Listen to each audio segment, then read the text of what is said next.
For how long has the administration been spying on people's Facebook profiles looking for vaccine misinformation? Well, that was quite a loaded and inaccurate question, which I would refute. How? We're in a regular touch with a range of media outlets. And we expect the White House to watch let me you finish. Fox, but As people we post on are Facebook. in regular touch with social media platforms.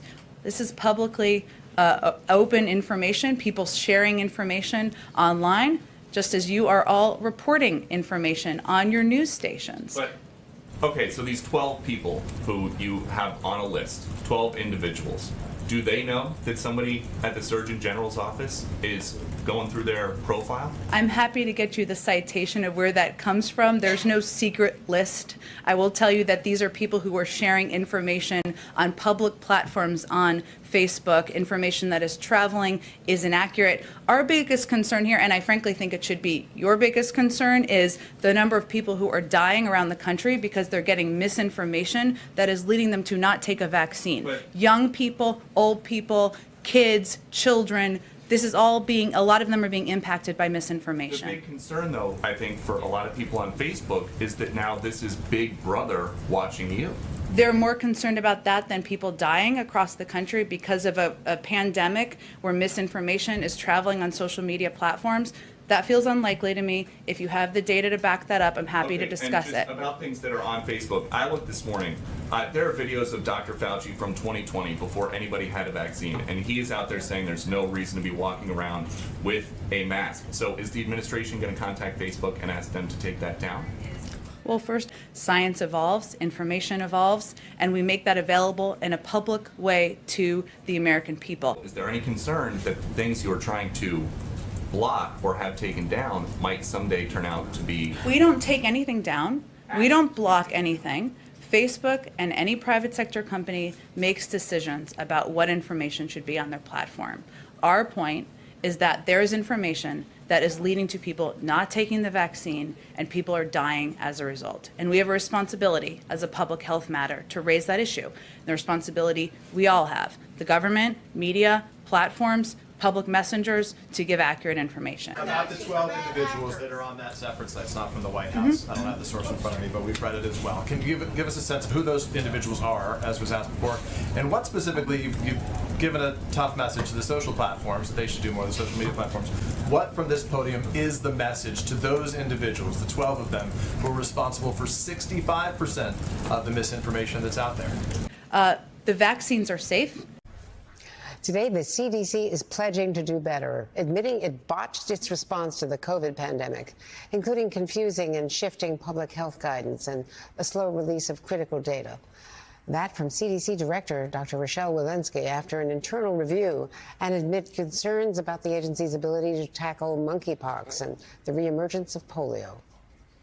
Our public health infrastructure in the country was not up to the task of handling this pandemic. We made some pretty public mistakes, and we need to own them. I believe we should commend them for realizing that, particularly Dr. Walensky. There are very, very good people at the CDC. There was an issue with the culture of how they approach their responsibility as a public health agency that I think has now been recognized. So I'm actually optimistic that given the fact that the problems have now been recognized, that there's a pathway to making a very good organization much better. It is a fact. It's a painful fact. The good news is that they recognize it, and you're not going to fix something unless you own it. And as Dr. Walensky clearly stated, they made some mistakes. They've got to own it, and the only way to correct it is to realize that you have an issue, somewhat of a deep-seated cultural issue that they recognize and they will correct. So I'm quite optimistic that my colleagues and friends down at the CDC are going to be able to regroup and handle this. So I think this was a question asked before, there's about 12 people who are producing 65% of anti-vaccine misinformation on social media platforms. All of them remain active on Facebook, despite some even being banned on other platforms, including Facebook, ones that Facebook owns. Third, it's important to take faster action against harmful posts. As you all know, information travels quite quickly on social media platforms. Sometimes it's not accurate, and Facebook needs to move more quickly to remove harmful violative posts. Posts that will be within their policies for removal often remain up for days. That's too long. The information spreads too quickly. Finally, we have proposed they promote quality information sources in their feed algorithm. Facebook has repeatedly shown that they have the leverage to promote quality information. We've seen them effectively do this in their algorithm over low quality information, and they've chosen not to use it in this case, and that's certainly an area that would have an impact.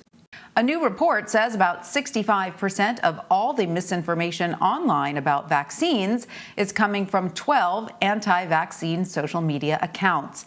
The Center for Countering Digital Hate calls them the Disinformation Dozen. The report says they all have large followings on social media platforms. Some accounts are even backed by large companies.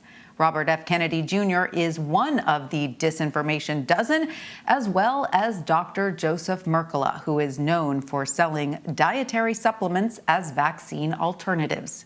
The center has called on Facebook, Instagram, and Twitter to take down the accounts, claiming they repeatedly violated the platform's terms of services. The U.S. Surgeon General, Dr. Vivek Murthy, is appealing to the nation to fight misinformation about COVID-19 and vaccines. At the White House today, he charged that bogus online claims are feeding vaccine resistance, and he said social media companies must do more. We are asking them to step up. We know they have taken some steps to address misinformation, but much, much more has to be done, and we can't wait longer for them to take aggressive action because it's costing people their lives. Israel, I love the work that you and the other 15. 11. 11. So it's 12. They call us a Disinformation Dozen, Congress. Did you go to Congress? Did you actually go in and? No, I didn't. They wouldn't dare. Just like they would not dare bring, my leader, the Honorable Mr. Farrakhan. They've been dodging him for over 40 years, right. And they've been dodging his teeth. So they didn't call us in, but they called in Mark Zuckerberg of Facebook. Y'all need to know how big this is, how big of a deal this is. Okay. They brought in the billionaire Mark Zuckerberg of Facebook. They brought in Jack Dorsey of Twitter. They also brought in Mr. Pichai, who is the CEO over Google. And they said, you need to get these 12 off of your platforms. And in that 12, I'm the only one in that 12 with no degrees. Yeah. I have none of these colorful titles, but I'm that one little young Negro who follows Farrakhan, who has been exposing their agenda so well. Because again, they're not going to just say get this person off unless there's some credibility, something that's factual about what this man is saying. Because they could have just wrote me off and said these are crazy conspiracy theorists and just left it at that. But they're like, no, take this Negro and these other 11 people off of your platforms now. And as a result, they snatched me off of Instagram, both of my Facebooks, YouTube, Twitter, Clubhouse. They banned me from all these, and then they started calling around to the black media networks telling them do not interview him particularly. The Biden administration facing a lawsuit over censoring free speech. Republican attorneys general from Louisiana and Missouri filing that suit, claiming, quote, throughout this case, we have uncovered a disturbing amount of collusion between big tech and big government. The federal government has worked hand in hand with social media companies to censor freedom of speech on their platforms. Joe Concha, Fox News contributor and author of Come On Man, joins us now. Joe, do you remember when Jen Psaki admitted that the White House was flagging posts for social media companies to censor when it comes to COVID-19 misinformation? Now these attorney generals are saying, not on our watch. Amazing, right, Carly? And your last guest really articulated the problem with that, right? For instance, when the President of the United States was doing a CNN town hall, he said, if you get the vaccine, then you can't spread COVID-19. The various shots that people are getting now cover that. You're okay. You're not going to get COVID if you have these vaccinations. Which we now know is not accurate, right? That even if you have the vaccine, it doesn't stop transmission. So that's just one microcosm of a big example of why the government should not be deciding what is true and what is not true. We all remember the government disinformation board, for example, and the disaster that was before it even became reality. And this lawsuit is really something. It names 67 government officials or entities as having worked hand in hand with social media companies to censor stories on elections, COVID, and the economy, which is fascinating that the White House will now try to decide what is going right or wrong with the economy when they claimed that we had zero inflation when it was actually at a 40-year high.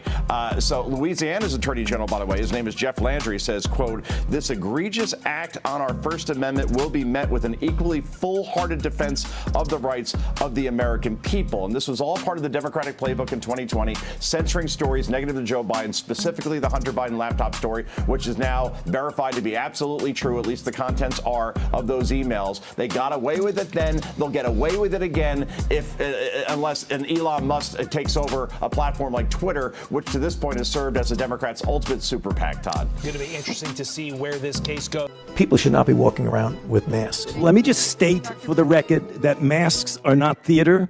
Wearing a mask might make people feel a little bit better, and masks are protective, but it's not providing the perfect protection that people think that it is. There has not been any indication that putting a mask on and wearing a mask for a considerable period of time has any deleterious effects. There are unintended consequences. People keep fiddling with the mask and they keep touching their face. And can you get some schmutz sort of staying inside there? Of course. You do not need to wear a mask indoors if, in fact, you've been good that you're vaccinated. But in a situation where you have people indoors, particularly crowded, you should wear a mask. So even if you are, you should wear a mask. If in fact you are vaccinated, you are protected, and you do not need to wear a mask outdoors or indoors. When the children go out into the community, you want them to continue to wear masks